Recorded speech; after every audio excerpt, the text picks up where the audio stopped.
All right, thanks. Talking about complexity, this is the topic of our next paper. So Cameron Peng from LSE is going to present his paper, Exploited by Complexity.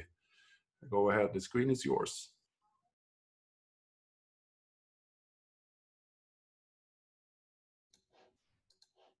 Great, thanks a lot. First of all, many thanks to Anders and Paula for putting this paper in the program. It's a shame that we won't be able to sort of meet in person in Sweden, but perhaps when travel becomes possible again, we can all get together and grab a beer or something. Great. Over the last decade or so, more than $1 trillion of structured financial products have been sold to households. Despite their popularity, there are two opposing views when it comes to the underlying motives for issuing these products. The traditional view suggests that they are issued for risk-sharing purposes. However, a more recent view suggests that they are issued to exploit naive investors via complexity. And empirically, there is growing evidence that supports this kind of latter view. If you take a look at these products, they often have a very salient headline rate, but the fees and risks are often shrouded in a complex payoff structure. As a result, households who are investing in these products often earn low or negative returns. Now, in this paper, we try to advance this research agenda by looking at other sort of features about complex financial securities. First, the heterogeneous effects they have on investment performance, and second, their redistributional consequences. Our main intuition actually is quite similar to what the previous paper was talking about. So it's sort of builds on some of the recent theoretical work from the behavioral IO literature. So, consider an example of the hotel industry. If you stay in a hotel, your total cost consists of a basic room rate plus various add-ons such as parking. And hotels are able to lower their basic room rate by basically upcharging these add-ons. And this kind of complex cost structure is going to create an asymmetry between naive consumers and sophisticated consumers. The naive ones are going to pay for these overpriced add-ons, whereas the sophisticated ones can avoid them and simply take advantage of the cheap rate. And this is going to result in a cross-subsidization from the naive to the sophisticated. Now, where we're coming from is that we think a very similar analogy applies in the case of trading complex financial products. To see this, imagine a new product with an upside and a downside is introduced. And for example, the downside here could be some sort of hidden crash risk. Now, issuers, in order to make this product popular, are incentivized to make this upside salient and shroud the downside. As a result, only the sophisticates know about the downside. Now imagine, investors started trading this product in a secondary market, and under certain market condition, crash risk goes up. In this case, the smart ones are going to get out, and the naive ones are going to stay and suffer when the crash risk hits, and which is going to result in a very similar cross-subsidization. While the intuition is very straightforward, I think the empirical task is challenging for at least 3 reasons. First, many structured products are sold directly by brokers to households, and it has been shown that brokers often misguide their clients into dominated products. As a result, it is difficult to disentangle the effect of product design from broker activities.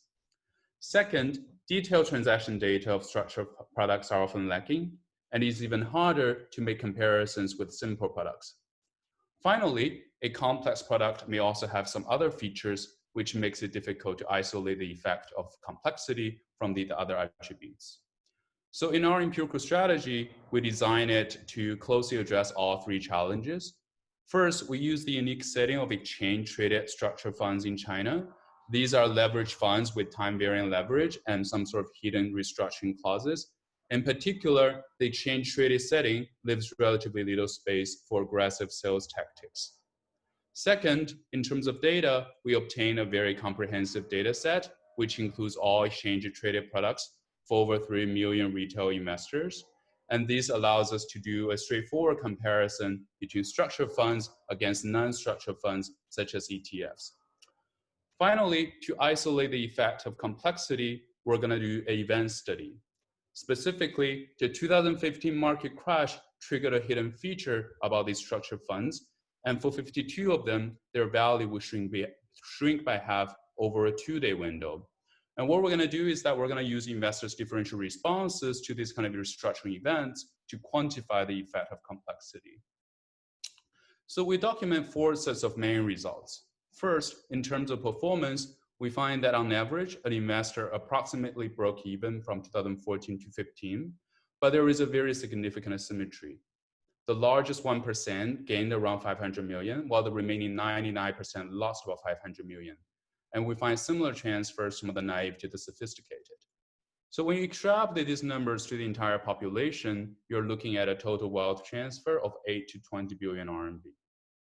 Second, when we repeat this exercise using simple ETFs, we find very little evidence of ETFs-induced wealth transfer, and we show that the scaling effect of leverage cannot explain the difference. Third, we're going to provide some direct evidence on the effects of complexity. As I mentioned before, we're going to rely on the trigger of a hidden feature about these complex funds called leverage reset. Now, without going into much detail, here's sort of what is happening.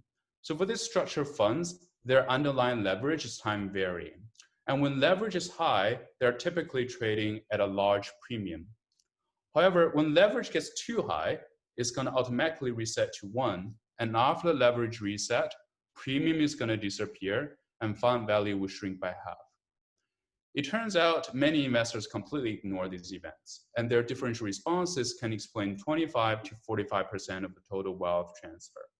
In particular, the poor and naive investors were left holding the assets when the reset events hit. We provide more evidence to show that issuers were aware of this risk, but they chose to shroud it in their prospectuses. Finally, what motivates investors to start buying these products in the first place? We find that most of the participants here are extrapolators who entered after pause in market returns. So the overall story is fairly consistent with the Badalo et al. 2016 story, where investors were initially attracted by the high headline returns, but ignore the risks shrouded by complex features. Now, let me tell you a little bit more about these funds, these structured funds called AB funds. How do you design an AB fund? You take a regular mutual fund, and let's call it a parent fund. You set aside part of this NAV, and you slice the payoffs into 2 tranches. The A tranche gets a fixed payment, and the B tranche gets the residual claim. So in essence, you re-engineer a regular fund into 2 products, a fixed income product and a leverage ETF. Now, the parent fund, the shares can be created or redeemed at the broker like a regular mutual fund. And when you get the shares, you're going to pay the net asset value. However, the parent shares are not traded on the exchange. And if you have parent shares, you can also convert them into A shares and B shares. In contrast, A shares and B shares cannot be created or redeemed at your broker. Instead, they're traded on the exchange, which means that you're going to pay market prices which can deviate from their underlying NAVs. And if you have both A shares and B shares, you can also merge them back into parent shares. And all shares are normalized to a per share NAV of 1 when they're initially issued. So the bulk of our analysis is going to be devoted to the more sort of interesting B funds. You can sort of think of them as conveniently as leverage closed-end funds. However, there are 2 additional features that make them more complex. And I'm going to illustrate these 2 complex features using a very simple example. Now, suppose that with a total NAV of $200, we issue 100 shares of A and 100 shares of B. And A tranche pays an annual dividend at 8%. The first complex feature about B funds is that their leverage is time varying. To see this, suppose that the parent's NAV first goes up in the next 6 months and then goes down. The A tranche, because it's a fixed income product, it basically grows at the rate of 2% per quarter. B tranche gets the residual claim, so when the market goes up, it goes up more, and when the market goes down, it goes down even more. Notice that when the underlying asset go up, because the B tranche grows in value, the underlying leverage actually goes down. Now, the second complex feature about these B funds is the inclusion of some restructuring clauses. To see why these restructuring clauses are put in place in the first place, notice that in theory, A is actually not risk-free. If the parent drops by more than 50%, it's going to start into the payoffs of the A tranche. So to ensure that A is risk-free, if the per share NAV of B drops below a certain threshold, for example, 0.25, funds are going to get restructured. And after restructuring, the NAVs are going to reset to 1 for A, B, and the parent. Now, let me illustrate again using an example by zooming into month 12. This is when the market went down, and the NAV of B actually drops to 0.22, which is below 0.25 for the first time. Notice that at this point, the total NAV of B is out at 22, and the total NAV of A is 1.8. After restructuring, the total number of B shares is going to cut short from 100 shares to 22 shares, so that the NAV is now normalized to per share of $1. To match this, the total number of shares for A is also going to cut short to 22, and this gives us a residual of $86, and all of this part of the NAV is going to be converted back into the parent share and can be converted into cash immediately. So what makes B funds also very interesting is their popularity. As some of you may know, in 2015, the Chinese stock market had a very dramatic bubble and crash episode, and B funds became exceedingly popular in the run-up. It was traded by more than 10% of the active investor population, and the market size grew to as comparable as to the entire market of ETFs. You may ask, what made B funds so popular? It was primarily due to the embedded leverage I just described. Chinese retail investors were and largely are leverage constrained. For example, you need a minimum of 500K to open a margin account, and B funds precisely fill this kind of leverage gap. As a result of the popularity, B funds were constantly trading at a large premium. In some cases, the premium actually exceed 100%. And there is a lot of variation in terms of this premium, both in the time series and in the cross-section, and most of this variation is explained by leverage. Our data are provided by a large national brokerage firm in China. It has very wide geographic coverage. It includes all exchange-listed securities, and it covers about 5% of the entire Chinese investor population. We complement this basic data set with some survey data. These are survey responses when an investor opens an account for the first time. We're going to use, for example, their self-reported wealth as well as their sophistication. We're also going to use their risk preferences and investment horizon, et cetera, as control variables in subsequent analysis. So how did investors perform by trading B funds? So this is from 2014 to 15. So in the first half of 2015, the market was going up, and indeed investors were accumulating a lot of gains during this period of time. However, when the market crashed, all these gains were almost completely wiped out. So by the end of 2015, an average investor approximately broke even. However, once we sort investors into different groups, you see this great asymmetry. Here we sort investors into the top 1% and bottom 99% based on their ex-ante account size. You see that the top 1% made about 500 million, whereas the bottom 99% lost about 500 million. We can normalize this RMB return using their average balance to calculate their return rates, and the results here are similar. We can also sort investors based on their self-reported wealth. Here we're using 1 million as the cutoff, and here again you see there is a great difference in terms of the RMB return as well as their return rates. We also sort investors based on their self-reported financial literacy as well as their education. Here, the differences are still substantial, but the magnitude is a bit smaller than before. So, we've documented this great asymmetry, but ex ante, it is perhaps not very surprising that the rich and sophisticated investors do better. This is not our goal. Our goal is to show that adding complexity to otherwise simple products widens this kind of return gap. In other words, we're advocating complexity as a form of tax by subsidizing the rich and sophisticated while taxing the poor and naive. Towards this end, a natural benchmark, one that is without complexity, will be simple ETFs. There are several advantages to this comparison. The two asset classes virtually hold the same kind of underlying assets. Both are exchange traded with ample liquidity, and their market size are fairly similar around the bubble. Now here, I'm gonna put the two return rates side by side, and I think simple eyeballing is sufficiently telling. On the left-hand side, you see that there is this great asymmetry in terms of the B return rates when you sort investors based on their account size. On the right-hand side, the differences are virtually non-existent. We can also sort investors based on their wealth, their literacy, their education. In all of these cases, any differences, even if they exist, are much smaller than what we've documented in terms of the BE returns. So you see this sharp contrast between BE funds and ETFs in terms of their wealth redistributional consequences. And we argue that this kind of return differences cannot be explained by the scaling effect of leverage, because the average leverage for BE funds was around 1 to 1, but the differences in terms of wealth redistribution are in the orders of magnitudes. However, the effects of leverage may also go beyond scaling. For example, some recent evidence suggests that leverage could exacerbate some behavioral biases, and this would mean that perhaps a more ideal comparison should be conducted between B funds and leverage ETFs with a constant leverage. Unfortunately, the latter kind of product are non-existent in the Chinese market. So how do we go about isolating the effects of complexity from leverage? Here, we're going to try to use the second complex feature about these structured funds by focusing on leverage reset events, which is one of the second feature.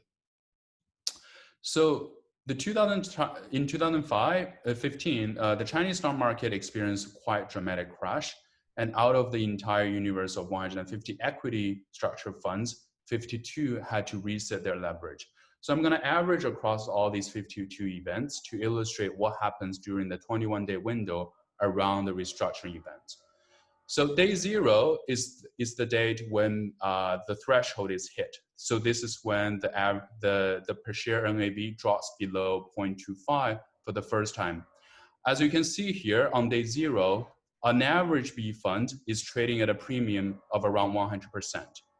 Now, after this reset threshold is hit, B funds do not get restructured immediately. So on day 1, trading continues, and investors, in theory, they could get out. The leverage reset is going to happen on day 2. As you can see, after day 2, the NAV is now reset from for example, 0.22 here to around 1. But all this premium that is trading at 100% is going to disappear, and every trading is going to resume normally afterwards. Now, going back to my favorite example, by zooming to month 12, this is sort of the implication. So notice that here, the B fund is the per share NAV is about 0.22, but they are now, because of the premium, they're trading at 0.44. So if you sell these shares around before they get restructured, you are going to get 44. However, after restructuring, all of the premium is going to disappear, and if you sell them, you're going to only get $22. So basically, everything is going to shrink by half. But how did investors respond to this kind of restructuring events? It turns out, as a group, investors increased their holdings by around 13% prior to the trigger event. What is even more shocking is that on day 1, when they know that the next day restructuring is going to happen, they increase their holdings by another 3%. And as a result, almost 400 million RMB household wealth vanished when resets hit. However, again, once we sort investors based on their account size, you see this great asymmetry. The bottom 99% increased their holdings by almost 20%, whereas the top 1% actually reduced their holdings. And their differences in retail flows can explain the differences in returns. If you only talk about what happens on a leverage reset event, that can explain about 250 million RMB difference. If you include the entire 21-day window, you can explain about 450 million. Given that the total wealth transfer is about 1 billion, we can explain about 25 to 45% of the total wealth transfer by linking that to these kind of leverage reset events. We find similar results for groups sorted on wealth, literacy, and education, although the magnitude there is a bit smaller. We provide some additional evidence on the behavior of other participants in terms of broker or issuers of these products. We find that their discussion about risks is buried in very lengthy prospectuses. So on average, a prospectus is about 130 pages long, but the discussion about risk does not start until page 86. We also find that issuers were aware of the risk associated with restructuring. However, they chose not to disclose it explicitly. Out of the 115 funds we consider, only 3 explicitly disclose this risk. What about institutional investors? How did they respond to these kind of leverage reset events? Our sample only covers a few dozen institutional investors, but their behavior is sufficiently telling. They almost completely liquidated prior to leverage resets. We also entertain a number of alternative explanations, for example, rational gambling, liquidity provision, but none of them can explain our results. I'm gonna skip these slides about sort of intro decisions for the sake of time, but overall, we basically show that a lot of the participants were lured into this market because of the high returns they deliver in the run-up. Now, I wanna take this slide to talk a little bit about the policy implications here by highlighting sort of what we contribute to this literature about complex products. Prior literature primarily focuses on the interaction between brokers and households. As a result, they have a lot of implications about the regulation of broker conduct. This paper focuses a little bit more on the exchange traded setting where naive investors may self-select into these products. So our implications are more on the side of product design and investor education.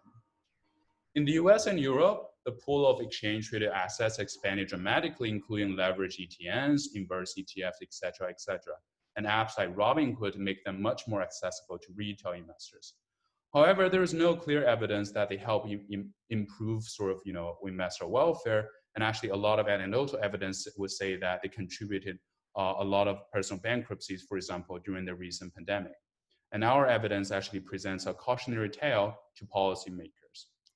Post of these events, the Chinese Securities Regulatory Commission, the Chinese SEC, they halted the issuance of new structured funds, and they placed a barrier to entry for any new investors.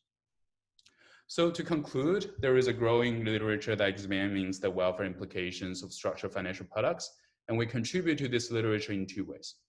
While the existing work focuses on the average effect, we document a heterogeneous effect and their redistributional consequences. And second, while existing work shows that naive investors are tricked by their brokers, we show that they can also be exploited by the design of the product itself.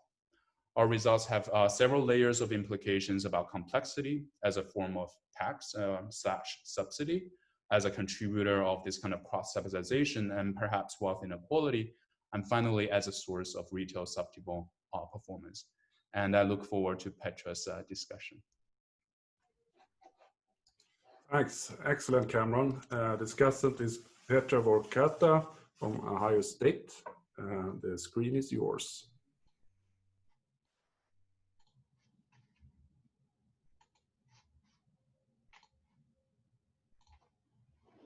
Okay. Can you see my screen?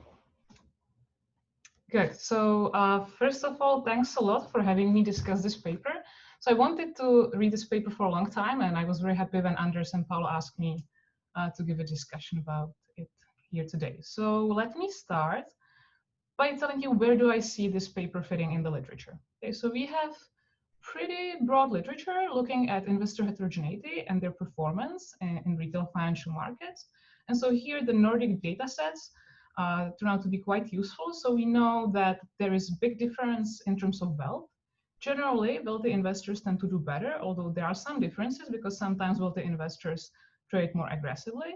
When it comes to sophistication, measured very precisely with IQ, there is quite a bit of evidence that smarter investors tend to get higher returns. And so therefore, if you allow smart investors to trade with less smart investors, you will get wealth transfers. There are two more narrow literatures that this paper touches. So one is a literature on investor heterogeneity in bubbles and crashes. And so there are some papers looking at what happens to the top 1% and the bottom 99%. And we know that, for example, in the Chinese context, bubbles and crashes contribute a lot to wealth transfers between wealthy and poor investors. A second more narrow literature is broader literature that looks at the effect of innovation and investor heterogeneity. And here I mean innovation very broadly, any kind of new product, new service, or even improvement in technology or the information processing capacity of investors.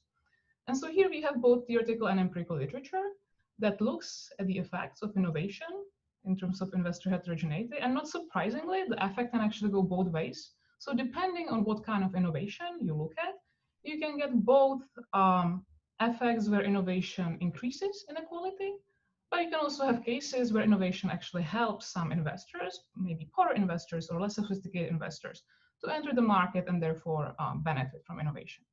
So this paper tries to look at one particular aspect of innovation, and that is complexity. Okay, and so the ambition is to quantify and isolate the effect of complexity in wealth redistribution. The conclusions the paper makes is that making financial products more complex benefits the rich or the sophisticated. And the results they have to support this conclusion, there are three of them. First, during the 2015 Chinese bubble, trades in B tranches of structured funds benefited more the rich or sophisticated investors. Over the same bubble period, wealth redistribution through simple ETFs was modest or non-existent or went in the other direction. And then looking more narrowly at restructuring events of these B tranches of structured funds, they find that naive investors bought those funds for way too high prices before the restructuring. So I will structure my talk around 4 points.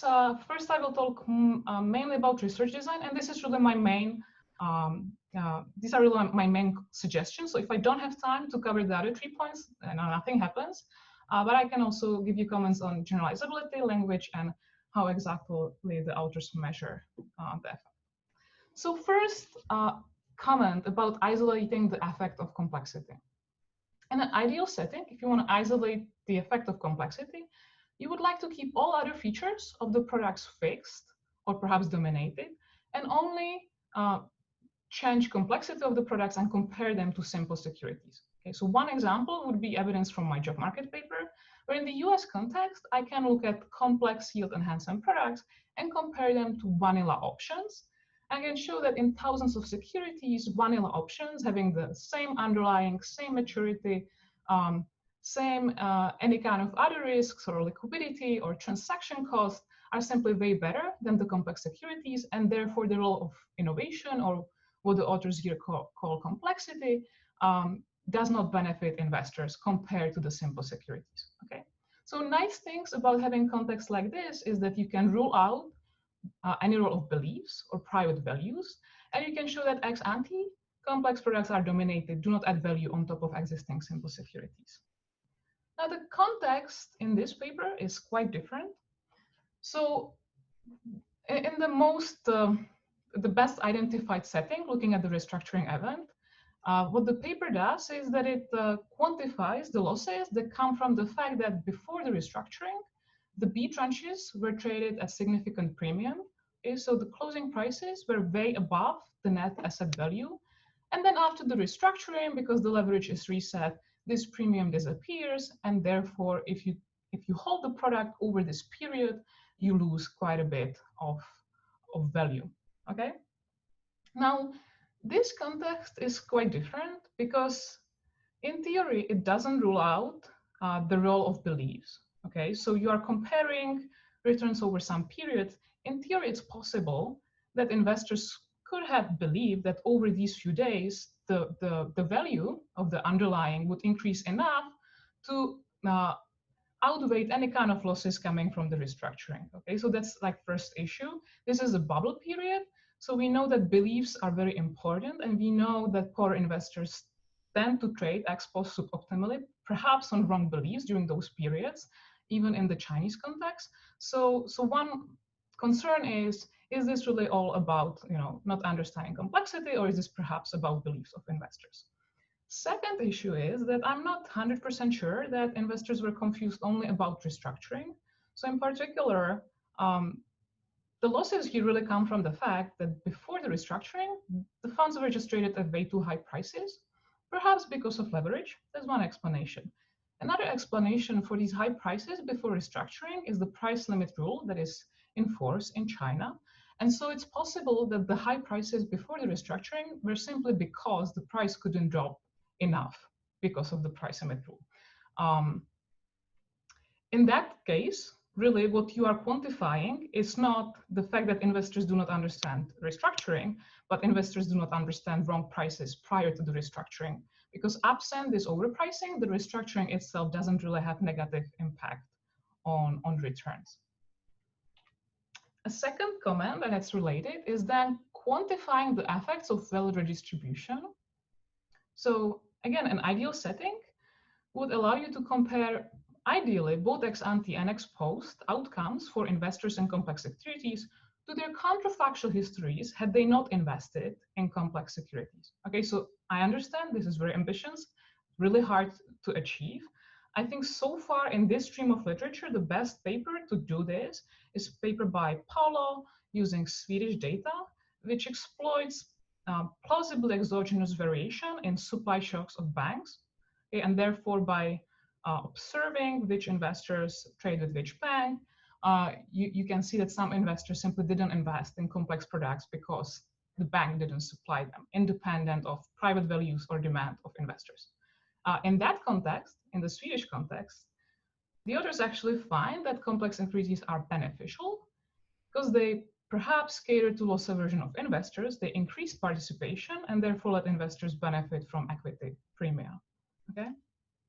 So my suggestions, let me first summarize what you do compared to the Swedish context. So what you do is that you compare ex post performance, so not ex ante returns, but ex post performance only over the Chinese bubble period, 2014-15, and compare that to ETFs, which had modest wealth transfers. My biggest concern here is that ETFs here really appear like a way too optimistic counterfactual. So we do know that there are wealth transfers in stocks, there are wealth transfers in mutual funds. We know that there were wealth transfers during the Chinese bubble period. You pick a counterfactual that doesn't have any wealth transfers or wealth transfers going in the wrong direction. Okay. On top of that, the B tranches of structured funds were more risky and more levered. So it's quite possible that absent having access to B tranches, investors would have invested in some other risky securities, and those securities are likely to perform worse during the market crash than ETFs. Okay. So what I think you could do, ideally you would exploit some plausibly exogenous variation in supply. I know this is difficult, so if this is impossible in the Chinese context, at least it would be nice to see a comparison to a wider range of possible counterfactuals to make sure that your results are not simply driven by the fact that you cannot detect any wealth transfer in ETFs. Also, when it comes to the concern that your result from restructuring might come from price limit rules, you can actually possibly, if there is some variation in the price paths prior to the restructuring, look at cases where the price limit rule was not so much in effect and try to quantify, is the effect coming from confusion or is it possibly coming a lot from the fact that the prices prior to restructuring were just way too high because of the limit rule. Okay, so a second comment relates to generalizability. Restructuring events in the context of retail structured products are not at all common. I think this is the first paper documenting this important feature in the Chinese context. Even more broadly, secondary trading is not at all common in many markets for structured products. So for example, in the US market, we can use trace data to look at secondary trades, and they are pretty rare and mostly happen between investors back to issuers. Same evidence we have in the Finnish microdata. There is very little secondary trading, and again, mostly between people who bought at the primary issuance and they sell it later on back to the issuers. So this makes me believe that the bulk of wealth redistribution through structured retail products probably likely comes from the selection in to structured products and out of structured products, and mainly at the primary issuance. Also, your analysis focuses only on the bubble and crash period. I believe you do have data on a longer period, so it would be nice to see what is the wealth redistribution effect over also quiet periods. Then two small comments about the language. So I don't want to be picky about this, but you use the term exploited in the title. And in my reading, exploited really implies intention to unfairly benefit from someone. Okay. In your context, most of the losses come from small investors losing money mainly because they were buying the B tranches for way too high prices prior to the restructuring, mainly from smarter investors. Okay, so I have many times in my life sold assets, derivatives, real estate for higher prices than what was my private value. I never felt I'm exploiting anyone. And I'm not quite sure that we have enough evidence here that there was someone, issuer or broker, who tried to use complexity strategically. So I would be more careful about using the exploitation term here. Second comment, less important, about cross-subsidy, well, in my reading, cross-subsidy concerns situations where firms charge sophisticates lower prices than what they would have charged them in the absence of naive customers.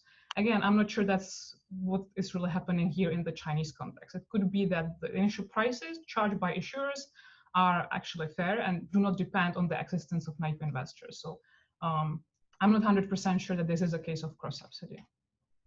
Final two small comments about measurement. So your analysis is purely conditional on investing in B funds. So you only look at the investors who actually did select into B funds.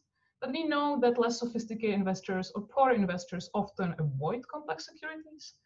And there is also theoretical literature that additional complex securities may price those less sophisticated investors out of the market, which has important implications for their share in the equity premium. Okay, so my suggestion just is not to do a whole general equilibrium model here, but just discuss what are the implications of your results for wealth transfers, both in general equilibrium and in the population, not just in the small context of the few investors you look at. Second, I would enjoy if there was a bit more detail in the paper about how exactly are the restructuring events settled. I wasn't quite sure how the conversion happens and how exactly you are measuring the return. So it would be nice to see more details on that. So let me conclude. I think I'm in time and my limit. It's a super interesting paper. It's a pleasure to read it, and it asks a very important question. Does complexity increase wealth transfers from naive to sophisticates? The paper uses nice, novel, and unique setting of restructuring events in the Chinese structured funds market, and consistent with complexity increasing wealth transfers. It finds that some confused investors bought the funds for too high prices, mainly from sophisticated and wealthy investors during the 2015 Chinese bubble. So good luck. I'm very much looking forward to the future drafts. Thanks very much, Petra. An excellent discussion again. So I have one raised hand and one question in the chat, but I think I'm going to let Cameron to respond to this discussion first. Great. First, thanks a lot for Petra for that thoughtful discussion. It's great to have you as a discussant. I've always, wanted to hear your thoughts on the paper. So thanks a lot. Do send the slides over. I think, most of the points are very well taken, and we'll definitely think a little bit more carefully about, a lot of the issues that you've raised. Just a quick I think just some quick responses, and we'll think about some of the issues a little bit more carefully. One thing you mentioned is that perhaps these products are not really dominated, and I think that's very fair. I mean, precisely one of the key advantages that actually of these B funds is that they provide, cheap access to leverage in some sense, and that could actually, in some sense, fill gap, expand the investment opportunity set. But I think what we're trying to do, especially in the case of the restructuring events, is that this is sort of the time. I mean, unconditionally, the product has these, attributes, good attributes, but conditional on sort of getting so close to the lower threshold, it becomes really, there is very little sort of upside for us to see there. And actually, we did some ex-ante analysis, sort of instead of sort of seeing conditional on sort of the funds actually eventually get restructured, let's take a look at how, when it becomes close enough to the threshold, but not really triggering that, how do investors actually perform? Because the downside is so big and the upside is very little, there is very, very little room for you to sort of benefit by investing in that product. But admittedly, I mean, it's not really completely dominated, but I think unconditionally, it's probably a very dominated strategy to invest in those products at that point. And I think, a lot of the suggestions about counterfactual, for example, taking into account the fact that, there are price limits, we did think a little bit more about that, and we'll think a little bit harder, and probably, do some of the analysis that you did. Perhaps it's time for me to address some of the questions in the chat. Yeah, is there any variation in the extent to which the reset risk is obfuscated in this prospectuses? We thought about doing that. I mean, it's a very long paper already, to be honest. We thought about definitely thinking about doing that. One challenge, in addition to sort of making the paper even longer than it is that there were only three funds that were actually disclosing this risk. So how do we get sufficient variation across these funds is a bit of a tricky issue. But I think, and also a lot of the funds, they use relatively standard language. I mean, there are variations, obviously, but the degree of freedom that we have on that front is not as big as we want in order to conduct that kind of analysis. And I think Olga has a question. Yeah. Yeah, my question is it's based on more experience of my friends, and so during the Chinese bubble, it was fueled a lot by the marketing, let's say, campaign of the government that might have led to beliefs, creating beliefs that Petra mentioned. So can you mitigate this somehow? And so we see from the behavior of institutions that are probably not that much affected by the, let's say, propaganda of the investment, which was very much present in the Chinese media and markets. So they show the opposite behavior. So how would you address this? So like outside forces. So it's not the complexity of the product per se, but the outside forces, propaganda, or like information inflow about the products. Right. I think there are that's a very, I mean, people call it sort of like a government sort of fueled bubble. And so I think there are two things that I wanted to consider here. The first thing is, to the extent this is almost like a national frenzy about trading the stocks, it'll have a heterogeneous effects on people, on large versus small, in order for that to be effective. So it has to be that large investors, they don't believe in the kind of like government story, whereas naive investors, small investors, they just completely buy that kind of story in order for that to happen, which I think it's one possibility. But I think the more, I think the bigger, or in the context of our paper, I think one advantage of our setting is that because we're looking at a very short period, short like window, I mean, the market was going down, and you would imagine that if if this indeed some sort of returns that are driving, or some sort of contrarian beliefs that are driving. By the way, most of the restructuring events happen during the crash. So if you buy that, you will think that it's going to rebound, sort of contrarian, sort of mean reverting kind of beliefs to justify that. It'll have to be that somewhat during those days, investors, the small investors, actually have stronger mean reverting beliefs suddenly, because other than that, because you see that before the restructuring events are hit, they keep the market was still going down, so they would have gone up already. So the short window that we're looking at will probably help us with a little bit of a more bite there. But I think we can certainly look into some of the, perhaps what we can do is that we can take, one thing that we did was that we'd take a look at whether sort of extrapolation type of beliefs can explain this by looking at how they trade their stocks. So we can construct a proxy in terms of their extrapolated beliefs or mean reverting beliefs by looking at their stocks. And if you tend to buy things that have gone up or gone down, you can sort of measure that.